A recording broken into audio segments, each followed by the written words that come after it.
This is the third video concerning part 1 of Balls Backward and Forward. He comes to conflict and obstacle in this section. Both terms relate to the characters and the difficulties they encounter. One form of obstacle is me against someone else, as you can see from this picture. In this picture, the guy on the left is pointing his finger towards the woman, and she's holding up a defensive hand, suggesting that he's accusing her of something, and she rejects that charge. Ball calls this kind of conflict me against someone else. The second kind of conflict, as suggested by this next photograph, is me against myself. Most major characters in plays have this as one of their primary conflicts. Something keeps them from doing something that they should or want to do, but that something usually is their own problem. The next three slides concern a third kind of conflict, and that's me against society. The cartoon scene here suggests a sort of society or group of people standing up against another sort of society or group of people. Social conflicts, one way of life against another, conflicts between races or ethnic groups. The next photo concerns the HBO series True Blood. The vampires against the humans, the vampires against the shapeshifters, the vampires against the fairies, all are groups of people that are against each other. The character of the right is a fairy who fell in love and was bitten by a vampire, as you can see by the trickle of blood running down her neck. The conflicts in True Blood may also be seen as men against women. The third slide in this series shows people against their society. In this case, it's a mob of people in Cairo who are against their government.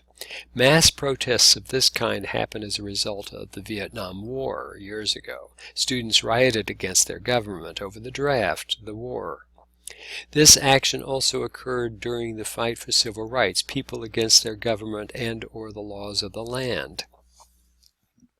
The next or fourth kind of conflict is me against larger or more powerful forces in the universe. In this case, me against nature or natural forces.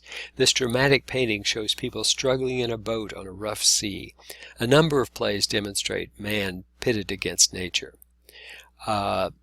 There's a film that I remember, The Perfect Storm, in which men are caught in a boat out on this rough sea and are disconnected from their moorings on the mainland.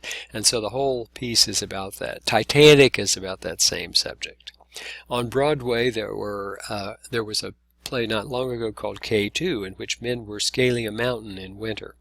There have been a number of plays that have been written about men struggling to get to one or the other poles, risking their lives to do so. Another indication is against overpowering forces is me against God or the gods. Here we have Michelangelo's depiction of God the Father casting people out of heaven. Oedipus struggles against fate in that great Greek classical tragedy. As we know, he cannot and does not escape fate.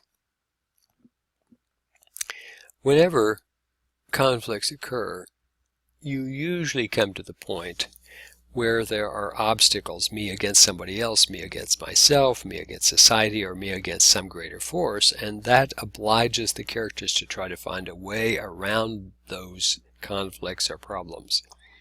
Throughout a play, characters are always faced with obstacles in their way. In this particular photo, there's a gigantic boulder in the middle of the road, and it appears that there is no way around it. So what is the driver to do? Find another route? Wait until the road is cleared? Go back where he or she came from and try another road? Most plays have large and small obstacles that stand in the way of the central characters. Now we turn to another aspect of Ball's thinking. Ignorance is bliss. Ball says that he argues that it's in the interest of the production team not to reveal the ending of the play, thus putting the audience off from seeing the play. He argues that it's better not to tell the audience in program notes and in any other way what is going to happen in the performance of the play. Let them find out for themselves by watching the dramatic action unfold. How many people would go to a football game if they knew that what the outcome was going to be? Not knowing the outcome is what keeps the fans coming back to the stadium and watching the contest, the struggle. In this delightful cartoon, we see Kermit sitting in front of a desk of perhaps a doctor. And the doctor is saying, what I'm about to tell you might come as a big shock. Of course, the X-ray reveals that Kermit is a puppet, that a hand manipulates him and brings him to life, that he has no real life of his own except through the manipulation of that single hand. Finally, in the final part of Part 1, he turns to things theatrical, and Ball says that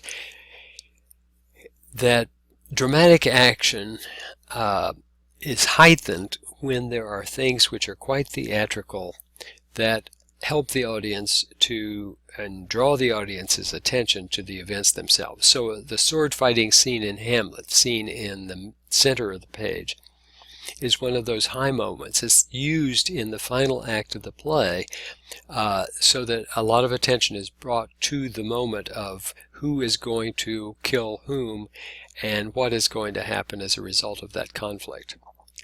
Another kind of theatrical expression is using things like exploding fireworks, as you see in the lower left-hand corner of the picture here. In the upper left-hand corner, you see spectacular costumes drawing attention to themselves, and of course, obviously, the characters that wear them. In the up center, we have a man dressed as a woman playing Lady Bracknell, in the importance of being earnest, and wearing women's clothes and performing in this way, of course, attracts attention to itself, and the actor playing that role obviously would love the adoration of the audience because of his success in the role. In the upper right, we have a woman playing a man. That too is theatrical.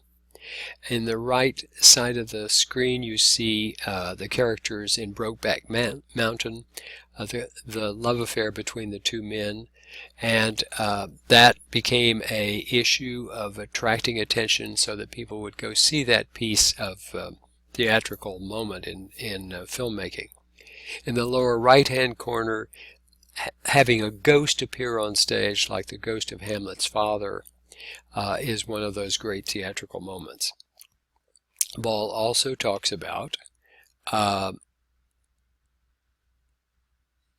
me go back here, if I can get, yes, talks about the fact that nudity at one point in time in the theater was caused a lot of consternation, and people went to see the plays in part because of the nudity that was shown on stage. So Naked Boys Singing is a popular musical that has been playing on Broadway for many, many years now. And of course it has a full cast of male actors, all of whom are nude throughout the whole play. And finally, we see characters from The Crucible, and this is the courtroom scene in which the girls on the left pretend that they see a flying yellow bird that has been brought about by one of the other characters who claims that she's not a witch, and these girls are saying, oh no, she must be a witch because she's brought this yellow bird into the courtroom. And of course there is no yellow bird, obviously, but this is all part of the theatricality that is generated by the implication that there is some kind of a yellow bird that's come about into the courtroom.